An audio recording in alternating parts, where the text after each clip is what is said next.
ODI ranking থেকে সাকিব আল হাসানের নাম সরিয়ে নিয়েছে আইসিসি, কিন্তু কেন? ওয়ানডে ক্রিকেটে তো এখনো বিদায় বলেননি দেশসেরা এই অলরাউন্ডার। আইসিসি অবশ্য সাকিবের নামটা সরিয়েছে নিয়ম মেনেই। লাল সবুজের জার্সিতে সাকিব শেষবার ওয়ানডে খেলতে নেমেছিলেন 2023-এর 6 নভেম্বর। নিয়মানুযায়ী 1 বছর ধরে কোনো ক্রিকেটার নির্দিষ্ট ফরম্যাটে না খেললে মুছে দেওয়া হয় তার নাম। একজন সাকিব আল হাসান বিশ্ব ক্রিকেটের এক ব্র্যান্ড, বাংলাদেশের ক্রিকেটের ব্র্যান্ড অ্যাম্বাসেডর। নামের সাথে নাম্বার 1 তকমা জড়িয়ে 22 গজের ক্রিকেট মাতিয়েছেন ইচ্ছে খুশি। সমহিমায় নিজেকে তুলে ধরেছেন অনন্য উচ্চতায়। তবে এর সবকিছুই কি এখন শুধুই অতীত? প্রথম বাংলাদেশি হিসেবে Shakib ICC test player of the year 2009 এবং একই বছর ক্রিকেটার অফ দ্য ইয়ারের জন্য মনোনয়ন পান। দ্য উইজডেন ক্রিকেটার্স সাকিবকে বছরের সেরা টেস্ট ক্রিকেটার নির্বাচিত করে। ওই 2009 সালে আইসিসির ওয়ানডে অলরাউন্ডার র্যাঙ্কিংয়ে 1 নম্বরে উঠে আসেন সাকিব।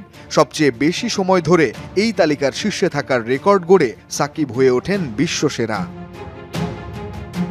এর 10 বছর পর এলো 2019 বিশ্বকাপ। ইংল্যান্ডের সেই ওয়ানডে বিশ্বকাপে প্রায় 87 গড়ে 606 রানের পাশাপাশি নিলেন 11 উইকেট। বিশ্বকাপের মঞ্চে ব্যাটে বলে প্রথম এবং একমাত্র ক্রিকেটার হিসেবে এমন কীর্তি গড়ে হয়ে উঠলেন সব্যসাচী।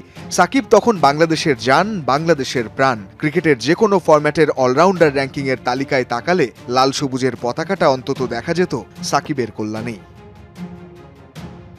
বদলেছে সময়, সময়ের সাথে পাল্লা দিয়ে যেমন বদলে গেছে ব্যাটে বলের ধার, তেমনি মাঠের বাইরের নানা সমালোচনার জাঁতা কলে পিষ্ট হয়ে মিলিয়ে যাচ্ছেন নাম্বার 75। এই যেমন আইসিসির র্যাঙ্কিংয়ে চোখ বোলাতেই ধরা দিল বিস্ময়, আইসিসি ওডিআই র্যাঙ্কিংয়ের তালিকাতেই নেই সাকিবের নাম। সম্প্রতি টি-20 ক্রিকেটের ইতি টানায় সাকিবের নামটা র্যাঙ্কিং থেকে সরিয়ে নিয়েছে আইসিসি। মিরপুরে শেষ টেস্ট খেলার স্বপ্নভঙ্গ হওয়ার পর এই ফরম্যাটে তার অবসরের স্পষ্ট কোনো ঘোষণা এখনো পর্যন্ত আসেনি। তবে আসন্ন চ্যাম্পিয়ন্স ট্রফি পর্যন্ত ওয়ানডে খেলার পরিকল্পনা তো সাকিবের ছিলই। তবে কেন সাকিবের নাম সরিয়ে নিল আইসিসি? প্রশ্নের উত্তর, আইসিসি সাকিবের নামটা র্যাঙ্কিং থেকে সরিয়েছে নিয়ম মেনেই। কোনো নির্দিষ্ট ফরম্যাটে 1 বছর কোনো ম্যাচ না খেললে আইসিসি চলমান র্যাঙ্কিংয়ের তালিকা থেকে সরিয়ে ফেলা হয় তার নাম। একই ঘটনা ঘটেছে সাকিবের ক্ষেত্রেও। 2023 সালের 6 নভেম্বর ভারত বিশ্বকাপে শ্রীলঙ্কার সাথে আলোচিত সেই টাইমড আউটের ম্যাচ। এরপর লাল সবুজের জার্সিতে আর ওয়ানডে ক্রিকেট খেলেননি সাকিব।